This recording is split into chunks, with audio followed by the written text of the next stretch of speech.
우리 가족이 모여야 할 이유를 하나 더 만들 수 있는 좋은 방법이 거실과 주방을 혁신적으로 변경하는 건 아닐까? 2배 넓은 주방을 만들었다는 내용의 분노를 하시는 분들이 많더라고요. 하지만 해당 현장 고객님께서 선택한 레이아웃에는 그 나름의 이유가 있었어요.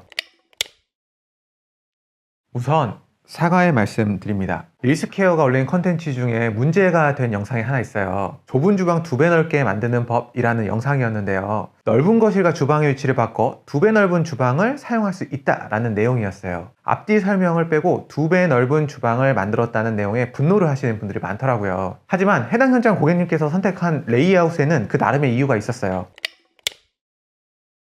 우리 가족에 꼭 맞는 공간 인테리어를 고민할 때 무엇을 제일 먼저 고민해야 할까요? 아파트의 한정에서는 레이아웃입니다. 그 이유를 알기 위해서는 과거 이야기를 좀 해야 해요. 대한민국은 아파트 공화국이에요. 국가 차원에서 주거 안정화를 위해서 빠르게 주거 공간을 확보할 수 있는 방법 중 하나가 바로 아파트였습니다. 그것도 분양상한제라는 형태로 건설사의 비용을 억제하며 국민들이 월급을 모으고 대출을 받아 구매할 수 있는 수준으로 만들어야 했기에 건설사들은 필요한 기능을 끼워 넣어 아파트 구조 만들기를 하였고 그 형태가 현재 2배의 아파트입니다. 아파트의 구조는 많이 변했어요. 하지만 제한적으로 변했습니다. 대한민국은 고소득 국가로 성장하면서 국민들의 삶의 형태는 훨씬 다양해졌죠. 그렇기 때문에 우리 가족에게 꼭 맞는 공간 연출의 핵심이 바로 레이아웃 변경, 즉 구조의 변경에 있습니다. 바뀐 우리의 삶에 적합하도록 바꿔야 합니다. 구조를 바꾸지 않고서는 삶의 패턴을 바꾸더라도 비효율적이에요. 그럼 구조를 바꾸기 전엔 어떤 걸 알아야 할까요? 우리 가족이 어떤 공간을 얼마의 시간 동안 활용하는지를 알아야 합니다. 주방이 커야 하는지 거실이 커야 하는지 사람마다 달라요. 거실은 무조건 커야 해 라고 말씀하시는 분들이 있다면 반대로 물어보고 싶어요. 우리 집에 거실에서 지내는 시간은 몇 시간이에요? 만약 주방 다이닝 공간에서 하루 4시간, 거실에서 하루 1시간 지낸다면 우리는 왜 거실을 주방보다 넓게 사용해야 할까요? 밤늦게 퇴근해서 어두운 거실에서 TV를 보며 대부분 시간을 보내는 고객님이 있다고 가정하면 거실에 창문이 꼭 있어야 할까요? 입구에 있는 작은 방을 거실이라고 이름 붙이고 소파와 TV를 두는 건 어떨까요? 우리의 삶이 모두 다르듯이 레이아웃은 가족의 생활 패턴마다 사람마다 달라야 합니다. 레이아웃을 내 삶에 맞춰 잘 설계하는 방법은 인테리어 디자이너에 대한 이론적 설명을 길게 해야 하는 지루한 설명이 될 수 있기 때문에 오늘은 릴스케어에서 레이아웃 구조를 변경한 3가지 사례를 우선 소개해 볼까 해요.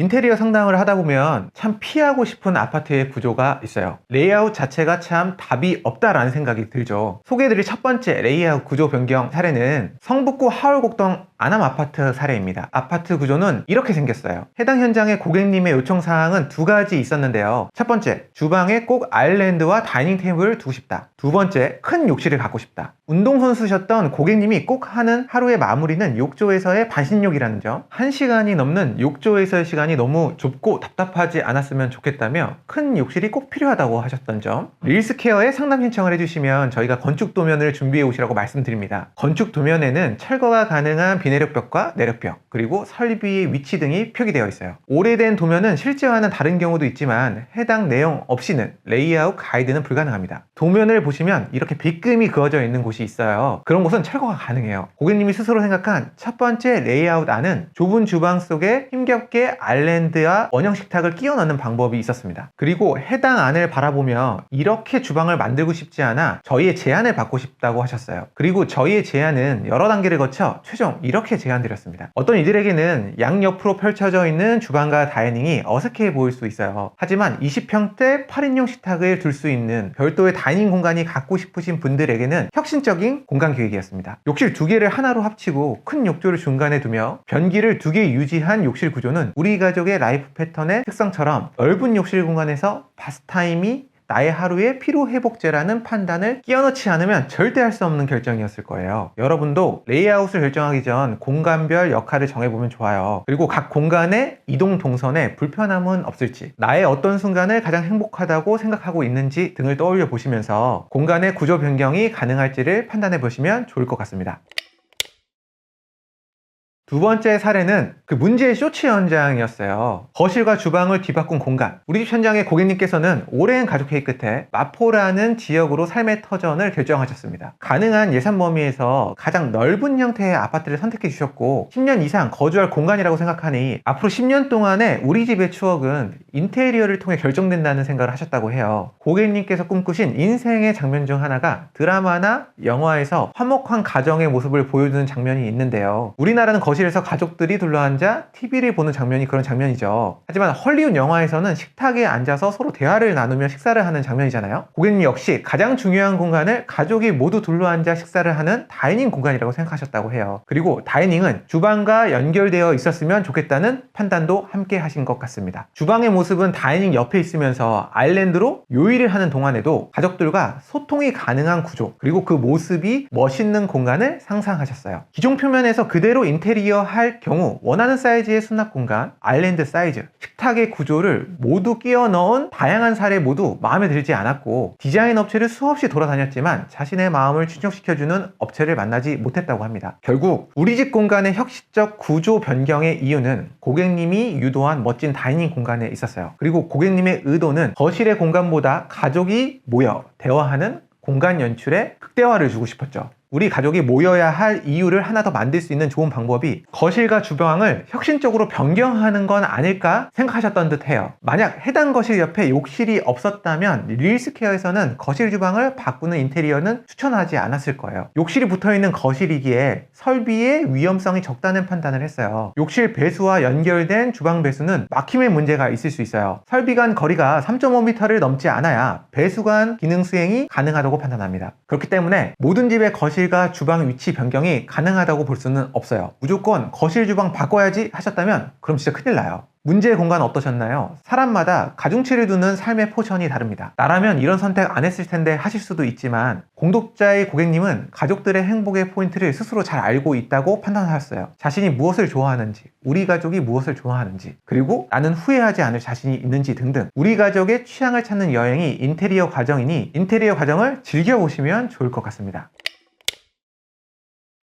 저희가 소개해드릴 마지막 사례는 릴스케어에서 정말 많이 했던 단지죠. 용인수지 신정마을 아파트 현장입니다. 해당 현장 고객님의 특성이라고 한다면 2인 가족이었습니다. 아이 계획은 없다고 해주셨고 3개의 방의 역할에 대해서 처음부터 고민이 많았지만 꼭 주방 다이닝 공간을 만들고 싶다는 생각이 있으셨어요. 그리고 저희가 건축 도면을 처음 마주했을 때 투베이 구조에는 많이 없는 주방 옆방 벽면 철거가 가능한 현장이었어요. 신정마을 내에서도 철거가 가능한 곳이 있고 아닌 동이 있었습니다. 해당 집이 철거가 된다는 내용을 확인 후 주방 옆방을 터서 다이닝 공간을 만들고 거실에서 바라볼 때 보이는 이쪽 면을 깨끗하게 연출하면 기존 투베이 구조가 더 깔끔하고 넓어 보일 것 같다는 판단하에 해당 제안을 드렸어요. 고객님이 매우 좋아하셨고 그 결과는 이렇습니다. 최근 1인 가구가 10년 전보다 10% 이상 증가했다고 할 정도로 가족 구성의 형태가 많이 바뀌었어요. 인생 설계가 계획에 따라 흘러가지는 않죠. 하지만 나의 의도가 반영된 공간에서 살아보신 적은 있으신가요? 결국 의도가 없다면 결과는 뻔합니다. 우리 가족에게 필요한 공간을 바꾸는 일이 내 삶에 끼치는 영향은 어마무시할 거예요. 가족 구성원의 변화가 예상되어진다면 또 한 번 인테리어 할 수도 있지만 공간의 가치의 변화를 만드는 것도 여러분의 결정 중 하나입니다.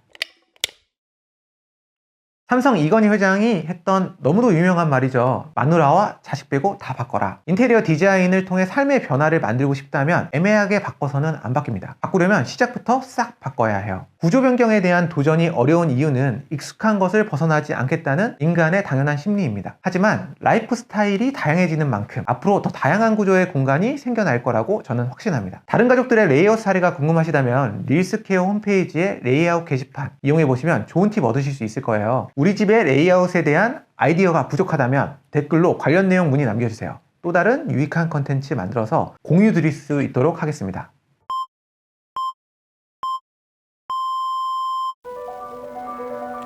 인테리어 디자인 우연을 바라시나요? 감을 믿으시나요? 인테리어는 종합예술입니다. 디자인은 과학이며 시공에는 숙련된 경험과 스킬이 필요하죠. 예술가이자 과학자이며 철학자라고 알려진 레오나르도 다빈치는 이렇게 얘기했어요. 완전한 정신을 이루기 위해선 과학의 예술을 공부하고 예술의 과학을 공부하라. 사람의 경험과 행동은 내가 경험한 공간의 환경의 세팅 따라 달라질 수 있습니다. 그럼에도 우연과 감에 의존하시겠어요? 나도 모르는 나의 행동을 관찰하게 만드는 과학이 바로 디자인입니다. 릴스케어의 디자인 경쟁력은 과학적으로 다음 3가지에서 시작됩니다. 첫 번째, 레이아웃 연구. 고객님의 행동 습관에 따른 기능적 편의를 위해 레이아웃 설계의 시작은 릴스케어가 경험한 300여 건의 시공 사례를 통해 시작됩니다. 릴스케어의 디자인 레이아웃 결과는 홈페이지 내에서 굉장히 쉽게 발견할 수 있어요. 두 번째, 컬러 조합 연구. 이쁜 색상의 조합이 이쁠 거라고 생각하시나요? 색상의 조합을 맞추는 일은 전문가가 필요한 영역입니다. 샘플만으로는 알 수 없는 집전체의 느낌을 보완한 설명, 색상과 색상 간의 연결성을 고려한 디자인 설명이 더해져 왜 해당 색상을 선택해야 하는지에 대한 이유를 안내드려요. 세 번째, 디테일에 대한 고민. 콘센트의 위치, 가구 손잡이의 위치, 우리가 잠시 머물다 가는 공간을 비추는 센서 조명, 수백 수천 가지의 사례 경험을 바탕으로 고객님 집에 필요한 디테일을 계획하고 공간 속에 반영합니다. 그렇게 나온 그동안의 포트폴리오 결과물, 다양한 레이아웃 아카이빙, 무드보드, 그리고 많은 고객들의 후기와 스토리까지. 하지만 이것만으로 부족하죠. 인테리어라고 검색하면 나오는 관련 검색어, 인테리어 사기, 시공하자, 그리고 견적과 관련한 분쟁까지. 릴스케어와 진행을 결정하셨다면 걱정할 필요가 없습니다. 그 이유 첫 번째는 릴스케어는 시스템을 통해 스마트하게 관리합니다. 투명한 견적 시스템은 릴스케어를 조금만 찾아보셔도 알 수 있는 릴스케어의 특별한 견적 솔루션입니다. 계획에 따른 공사 진행과 중간에 변경되어지는 수많은 변수들을 한 곳에서 관리할 수 있도록 계약 고객님께 제공하는 마이페이지도 또 다른 시스템 중 하나예요. 공사 중 매일매일 전달하는 오늘의 공사 사진과 진행 내용들이 고객님의 마음을 편하게 해드려요. 두 번째, 다양한 커뮤니케이션 채널. 소통의 채널은 3가지예요. 고객 소통방, 계약 고객 전용 마이페이지, 서비스 중 고객님의 마음에 불편함이 있는지 알 수 있는 설문제도까지. 고객님의 이야기를 귀 기울일 수 있는 다양한 채널이 존재합니다. 하지만 담당자가 주말 동안 편하게 휴식을 취할 수 있도록 도와주실 거죠. 세 번째, 건설 법규 준수. 인테리어는 건설입니다. 하지만 80%의 인테리어 업체는 건설업의 규정을 지키지 않죠. 건설 현장의 피해는 고스란히 인명피해와 연결될 수 있어 국가 차원의 관리가 필요해요. 국토교통부에서 공사 등록이 되어 있으려면 건설 면허가 필요하죠.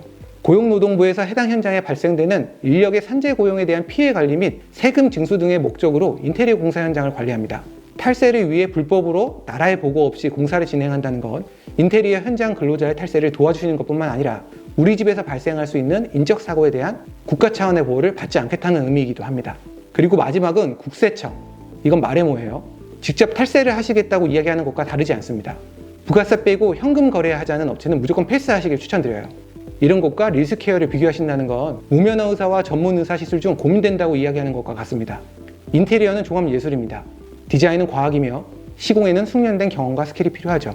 한 명의 디자이너가 아닌 시스템을 통해 인테리어를 성공적으로 진행해야 합니다. 릴스케어가 실패 없는 인테리어를 약속합니다.